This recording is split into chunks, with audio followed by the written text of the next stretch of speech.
Welcome to the grip lock presentation. My name is Brian Pimentel. This is a very fast presentation as that's how our cables hung out in the field. This is our boot gripper for rectangular ductwork, and this is how we install it. This is an example of just choking off a bar joist. And you simply just run your cable right down the middle of your boot gripper and you set your elevations. I've already installed it on the other side. That's how you install with the boot gripper. Moving over to this side, this is when it calls out for having strut on the bottom of your ductwork.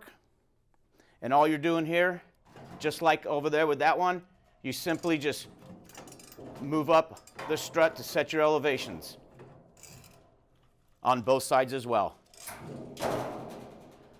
This is all our different attachments that we have to go to the deck, and this is our catalog that you can download onto your computer.